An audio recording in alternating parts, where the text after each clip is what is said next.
নগদ টাকা মিলবে ফ্যামিলি কার্ডে, অগ্রাধিকার পাবেন হতদরিদ্র ও নারীরা।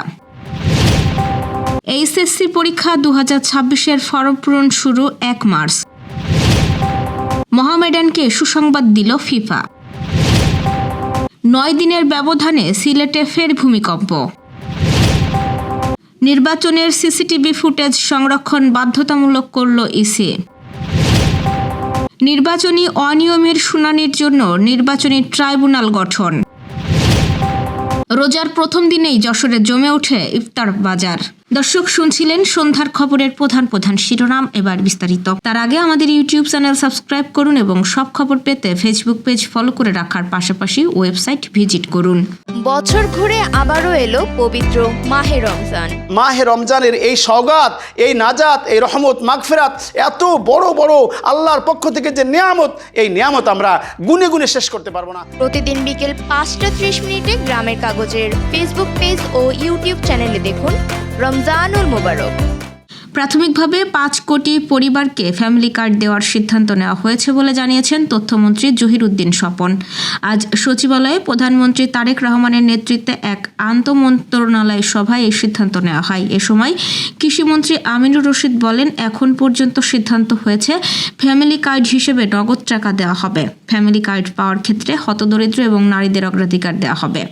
পরিবেশ, বন ও জলবায়ু পরিবর্তন মন্ত্রী আব্দুল আওয়াল মিন্টু জানান, ঈদের আগেই পাইলট প্রজেক্ট হিসেবে চালু হবে। প্রধানমন্ত্রী চান অন্তত পাইলট প্রজেক্ট হিসেবে ঈদের আগেই এটি শুরু করতে। উচ্চ মাধ্যমিক সার্টিফিকেট এইচএসসি পরীক্ষার ফর্ম পূরণের বিজ্ঞপ্তি প্রকাশ করা হয়েছে। 2026 সালের এইচএসসি পরীক্ষার ফর্ম পূরণ শুরু হবে আগামী 1 মার্চ। ফর্ম পূরণ চলবে 9 মার্চ পর্যন্ত। ফি জমা চলবে 10 মার্চ পর্যন্ত। আজ ঢাকা মাধ্যমিক ও উচ্চ মাধ্যমিক শিক্ষা বোর্ডের ওয়েবসাইটে এই বিজ্ঞপ্তি প্রকাশ করা হয়েছে। বিজ্ঞপ্তিতে জানানো হয়েছে, বিলম্ব ফি সহ 11 থেকে 18 মার্চ পর্যন্ত অনলাইনে ফর্ম পূরণ করা যাবে। সোনালী সেবার মাধ্যমে ফি জমা দেওয়া যাবে 18 মার্চ পর্যন্ত। কেবল বৈধ রেজিস্ট্রেশনধারী পরীক্ষার্থীরা আবেদন ফর্ম পূরণ করতে পারবেন।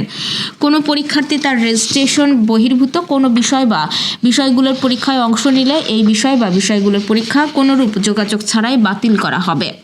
সমাজসেবা অধিদপ্তর কর্তৃক নিবন্ধিত শারীরিকভাবে অক্ষম বা সেরিব্রাল পালসি বা বিশেষ শিক্ষার্থীদের ক্ষেত্রে নির্বাচনী পরীক্ষায় অংশগ্রহণের বিষয়টি শিথিলযোগ্য। শিক্ষা প্রতিষ্ঠানগুলোর পরীক্ষার্থীদের এইচএসসি পরীক্ষায় অধিকতর সফলতার জন্য প্রতিষ্ঠানের নিজস্ব ব্যবস্থাপনায় প্রয়োজনীয় সংখ্যক বিষয়ভিত্তিক মডেল টেস্ট গ্রহণ করতে পারে, কিন্তু মডেল টেস্ট কোনো পরীক্ষার জন্য বাধ্যতামূলক নয় এবং এর জন্য অতিরিক্ত ফি ধার্য বা আদায় করা যাবে না। বাংলাদেশ ফুটবল লিগের শীর্ষ ক্লাব মোহামেডান স্পোর্টিং ক্লাব ফিফার নিষেধাজ্ঞা থেকে মুক্ত হয়েছে।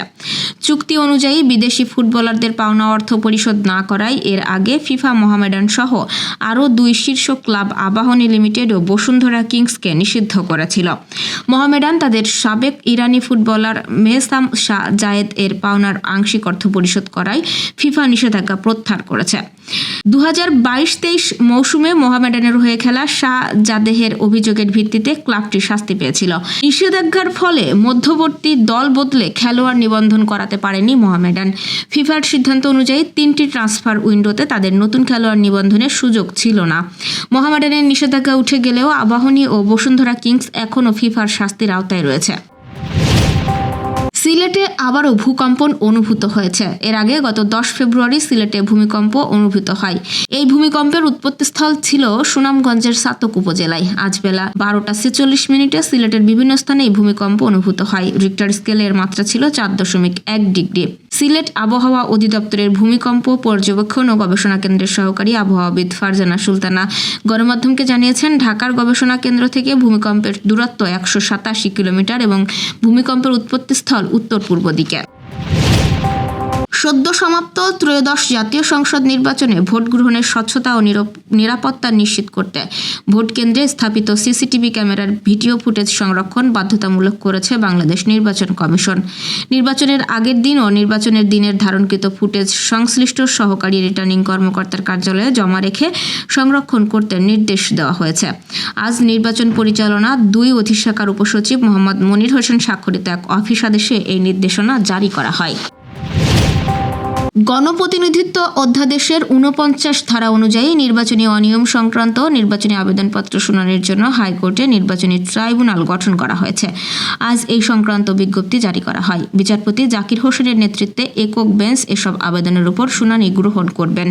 গণপ্রতিনিধিত্ব অধ্যাদেশের 49 ধারা অনুযায়ী নির্বাচিত সংসদ সদস্যদের গেজেট জারির 45 দিনের মধ্যে নির্বাচনী অনিয়মের বিরুদ্ধে হাইকোর্টের নির্বাচনী ট্রাইব্যুনালে আবেদন করার সুযোগ রয়েছে।